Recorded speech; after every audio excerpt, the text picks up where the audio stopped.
19 साल का मेस्सी आज से तकरीबन 19 साल पहले एक 6 महीने के गरीब लड़के से मिलता है और फिर आज वही गरीब लड़का मैदान में एक तरफ खामोशी से सजदा कर रहा होता है, वहीं करीब में दूसरी तरफ कुछ लोग झगड़ा कर रहे होते हैं। और ये सब कहाँ हो रहा था? उसी स्टेडियम में जहां पर अभी अभी फीफा वर्ल्ड कप 2026 का फाइनल मैच खेला जा चुका था। और वो लड़का कोई और नहीं बल्कि लमीन यमाल था। जी हाँ, लमीन यमाल यानी अमीन जमाल था। लमीन यमाल ये स्पेनिश एक्सेंट है, अरबी नाम अमीन जमाल का। अहम ये नहीं है कि वो लड़का कौन था, अहम ये नहीं है कि उस लड़के का नाम क्या था, अहम ये भी नहीं है कि वो सजदा कर रहा था, और अहम ये भी नहीं है कि वो झगड़ा कर रहे थे, और अहम ये भी नहीं है कि ये सब कहाँ हो रहा है, बल्कि अहम ये है कि हम जाने कि कैसी सिचुएशन में हमें कैसे रिएक्ट करना है, किस एक्शन पर हमारा क्या रिएक्शन होना चाहिए। और जो कोई ये सब कुछ जानता है और अपने आप को उसी मुताबिक ट्रेंड करता है, तब असल में वही दिलों पर राज करता है। अस्सलामु अलैकुम व रहमतुल्लाहि व बरकातहू। तो आज के इस वीडियो में हम जानेंगे कुछ लमीन यमाल के बारे में, फिर जानेंगे कि कुरान हमारी किस तरह रहनुमाई करता है, किस तरह हमें ट्रेंड करता है कि जिंदगी की हर एक सिचुएशन को हमें किस तरह से हैंडल करना चाहिए, और फिर किस तरह ये कुरान हमें एक मजबूत इंसान बनाता है। वो इंसान जो हर हाल में, जीत हो या हार, गम हो या खुशी, मुश्किल हो या आसान, हर हालत का मुकाबला बड़ी आसानी से करता है। तो चलिए सबसे पहले जान लेते हैं लमीन यमाल के बारे में। लमीन यमाल ये स्पेन की नेशनल फुटबॉल टीम के यंगेस्ट प्लेयर है। 19 साल के लमीन यमाल जुलाई 2007 में पैदा हुए हैं, और जब लमीन यमाल 6 महीने के थे, 19 से 20 साल के मेस्सी उनसे मिले थे। और ये वाकया हुआ था किसी चैरिटी, किसी इमदादी प्रोग्राम के फोटोशूट में। और उस वक्त किसी ने ये सोचा भी नहीं था, किसी ने ये गुमान भी नहीं किया था कि 6 महीने का ये गरीब बच्चा 19 साल बाद इसी मशहूर मेस्सी के सामने फीफा वर्ल्ड कप का फाइनल मैच खेलेंगे और इस गरीब बच्चे की टीम जीत जाएगी और मेस्सी की टीम हार जाएगी। इसलिए हमेशा याद रखें कि अल्लाह का जो मंसूबा होता है वो सबसे बेहतर होता है और वो सब पर गालिब होता है, इंसान के गुमान से परे होता है। और अल्लाह ताला कुरान में फरमाता है, वतुइज़्ज़ु मन तशाअ व तुज़िल्लु मन तशाअ। वो जिसे चाहता है इज्जत देता है और जिसे चाहता है जलील करता है। वो जिसे चाहता है मुल्क देता है, वो जिससे चाहता है मुल्क छीन लेता है। वो जिसे चाहता है बेहिसाब देता है और जिसे चाहता है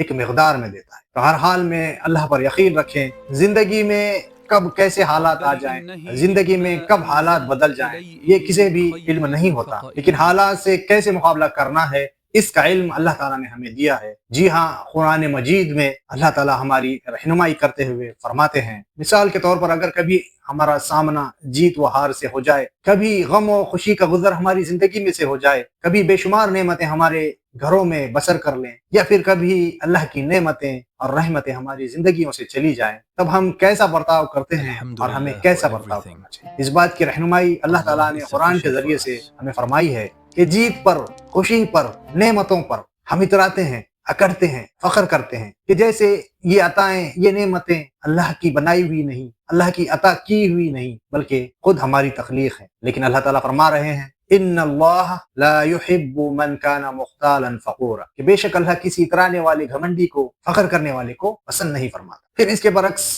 कभी अगर हम हार गए, कभी हमारी जिंदगी में कोई गम हो, तो अल्लाह ताला हमसे कह रहे हैं, कोई मुसीबत ऐसी नहीं है जो जमीन में या तुम्हारे अपने नफ्स पर नाजिल हो और हमने इसको पैदा करने से पहले एक किताब में ना लिख रखा हो। ऐसा करना अल्लाह के लिए बहुत आसान है, और ये सब कुछ इसलिए है ताकि जो कुछ नुकसान तुम्हें हो इस पर तुम हद से ज्यादा गम ना करो। यानी मुसीबत का नाजिल करने वाला भी अल्लाह ही है। यानी ये तमाम मुसीबतें और परेशानियां जो हमारी जिंदगियों में आती हैं, ये सारी चीजें अल्लाह के इल्म में हैं। तुम्हें गम करने का हक है, लेकिन एक हद में। ये मुसीबतें, ये परेशानियां, ये आपके लिए आजमाइश हो सकती है, ये एक छोटी सी वार्निंग हो सकती है कि सुधर जाओ, ये एक ट्रेनिंग हो सकती है आपको मजबूत और स्ट्रांग बनाने के लिए। अल्लाह के रसूल सल्लल्लाहु अलैहि वसल्लम की हदीस का एक मफहूम है कि मोमिन की जिंदगी या तो शुक्र में होती है या फिर सब्र में होती है। अगर जीत गए, चाहे वो वर्ल्ड कप का फाइनल क्यों ना हो, तब मोमिन शुक्र की हालत में चला जाता, अपने मालिक को सजदा करता है, सजदा शुक्र बजा ला। ये नहीं कि इतराने लगता है,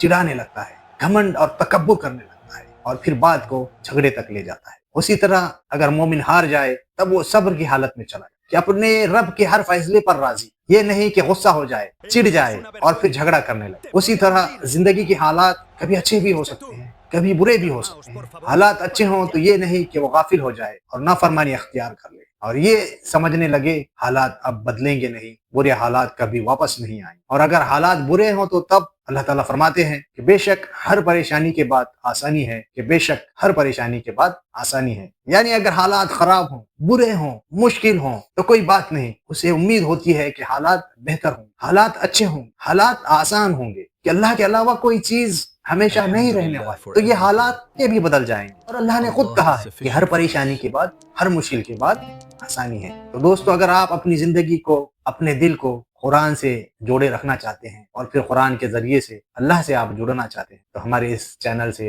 जुड़ जाइए और अपने दोस्त व अहबाब को भी वीडियो शेयर करें और उन्हें भी अल्लाह से जोड़ने की कोशिश करें कि शायद कौन सी बात किसके दिल पर असर कर जाए, इसका इल्म हमें नहीं, कि शायद आपका किया गया एक छोटा सा शेयर लोगों की जिंदगी बदल दे और अल्लाह हमसे राजी हो जाए। अस्सलामु अलैकुम व रहमतुल्लाहि व बरकातहू।